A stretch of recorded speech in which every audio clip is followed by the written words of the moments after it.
O movimento desigrejado, se a gente for ver mesmo a fundo, isso começou há muitos anos atrás, quando é que ficou mais evidente agora, com a internet, né?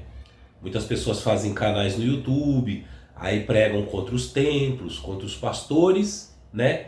E potencializa a ideia do sistema desigrejado, né?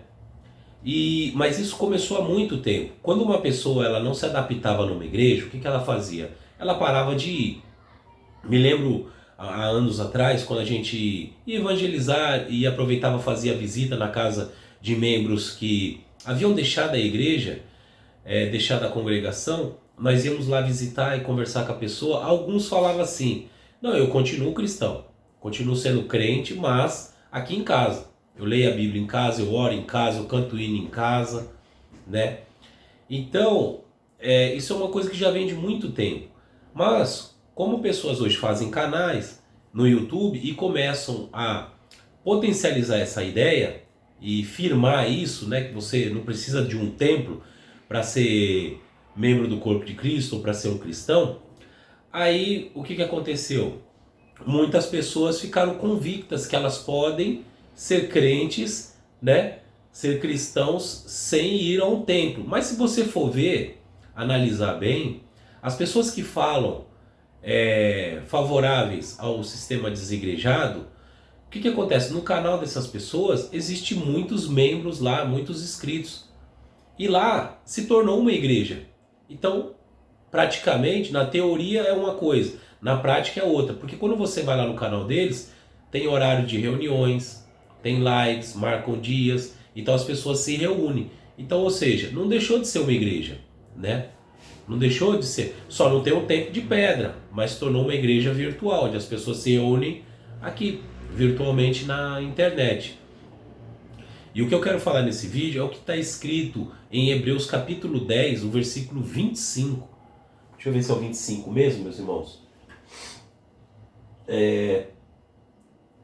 Isso. O livro de Hebreus capítulo 10, versículo 25. A Bíblia vai dizer a seguinte coisa: não deixando a vossa congregação, como é costume de alguns.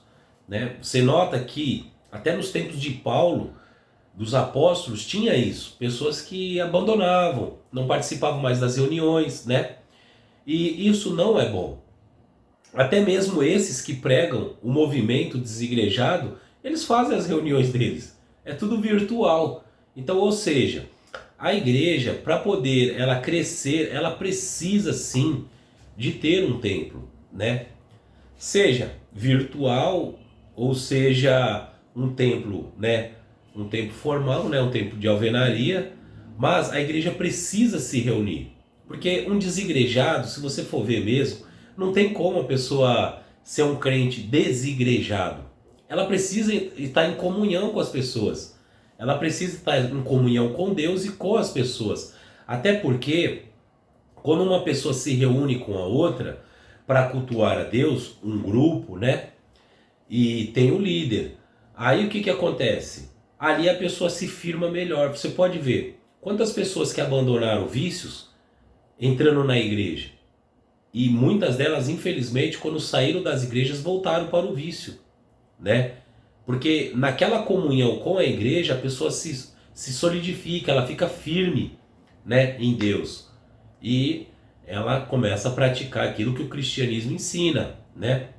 Pode ver, nos canais que prega o movimento do desigrejado, que não precisa de templo, que não, né? Eles mesmos são o líder das pessoas, né? Então como é que não é uma igreja ali? É uma igreja virtual. É claro que eu defendo mais a ideia, não deixa de ser uma igreja, né? Fazendo uma igreja virtual, né? Mas eu sou da ideia de que exista a igreja de alvenaria, um templo lá para as pessoas reunirem, se abraçarem, conversarem, olhar no olho, né? É isso que a gente precisa. Eu defendo essa ideia. Então tome cuidado com essas ideias de desigrejado. Procure um templo onde você possa congregar. Se você não se adaptou a alguma igreja, é o que eu sempre ensinava para as pessoas que eu ia fazer visita. Se você não se adaptou lá na igreja que você estava lá, procure uma igreja onde pregue a palavra de Deus, uma igreja onde você se sinta bem. Porque é dentro da igreja, meus irmãos, que a gente se fortalece. Até porque a igreja chegou onde chegou e se fortaleceu porque é um povo reunido, um povo unido. Se cada um fosse para algum lugar e fosse individual, né, não seria o que seria hoje, ou não seria o que é hoje a igreja, né? Então, um conselho que eu deixo, como está escrito na Bíblia, Hebreus 10, 25. Não deixe a sua congregação como é costume de alguns.